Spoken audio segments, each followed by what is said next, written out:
Thank you very much indeed. Now, before we go back to our guests up on the screen, and if you're just tuning in, we have Kevin Anderson from The Guardian newspaper, Pune Gadusi from BBC Persian Television, and Dariush, who's a Farsi blogger. But first of all, let's speak to Arash, who's on the telephone from Amsterdam. He's a World Have Your Say regular.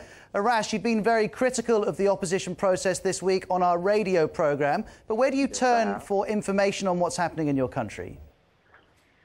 Typically also the BBC. I've been following John Lyne's reporting, although I have to say I'm very disappointed. I've been following him for a very long time, and I've never heard anything positive about Ahmadinejad until right now.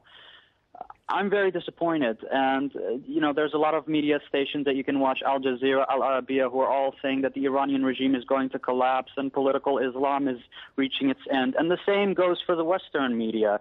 The Basij, people who are being attacked in their military compounds, thugs. They actually use this term. And I think this is very bad, glorifying people who have rioted and destroyed public property. Well, Arash, let me come in. I would be surprised, I can't be 100% if any BBC bulletin had used the word thug, but we can agree to disagree on that. But tell me, if you're not satisfied with the information you're getting from traditional sources like the BBC, CNN and other media outlets, where do you turn? Do you go online? Do you trust what you can find? The sphere is very active. Would you turn there?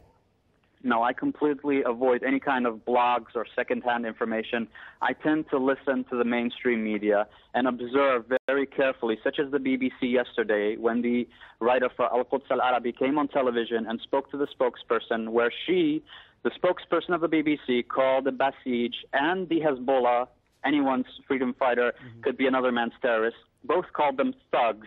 And I find this very offensive because I'm also a viewer of the BBC. I'm also a viewer of all the mainstream media, but I'm very keen on listening to what they have to say because their message at the end is what most people get to hear and listen to. Okay, Arash, I'm going to jump in just because there are a number of people who I want to bring back in before the end of the programme. Very good to speak to you again. That's Arash, live on the telephone from Amsterdam. Let's go from the Netherlands back to Pune Gadusi, who's live from the BBC World Service's home of Bush House. Pune, lots of people will be aware that there have been difficulties in broadcasting BBC Persian television.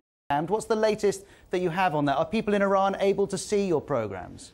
We've moved the programme from Telestar, from the satellite channels that we had to other ones, including Nilesat and Telestar and Eutelsat now.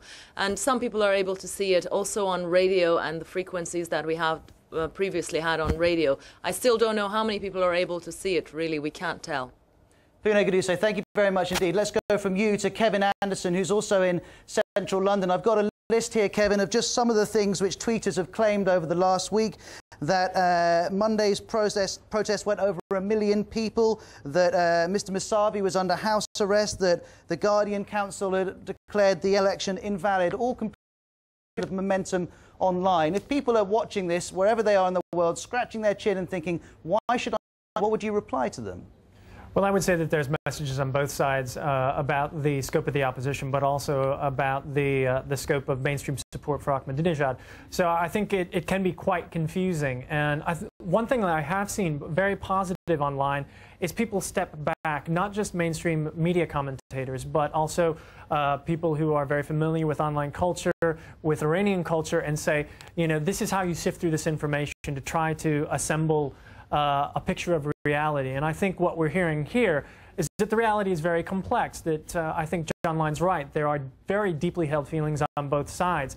I think that this is going to challenge not only the media, but also viewers, to the audience, to pick through a vast amount of information, often contradictory. I think what we're seeing is, you know, we as journalists realize the amount of information, some of it true, some of it false, that is produced during rolling news or events like this. I think this is one of the first times where, because of Twitter and because of Facebook, that kind of unfiltered information is reaching the audience in different ways. So I think we're seeing that the audience is going to have to be increasing its savviness, just as the mainstream media is. Kevin, thank you very much indeed for joining us. If you want to read Kevin's blogs, go to guardian.co.uk. Sarah, I just wonder, in the minute we've got left, what did you make of the Ayatollah's speech earlier? Was it what Iran needed? I can't really comment on that. I'm not that expert about it, but okay. I just Issa, know. what about you? Did you watch that speech and think this is what Iran needs? Well, I hope that everybody unites together behind the country. I do have a quick question for John Lyon. I'm afraid he's gone, and we're coming right up to the end of the programme. I just want to say, he shouldn't be surprised that the Iranian people are suspicious of the BBC after they aided the overthrow of Dr. Mossadegh in 1953. But listen, So it's a shame that we didn't get an answer to that question, but we'll have to leave it for another time. I'm afraid our time's up. Thanks very much to all of you who've contributed. Now, if you want to carry on the discussion, do go to the blog, worldhaveyoursay.com.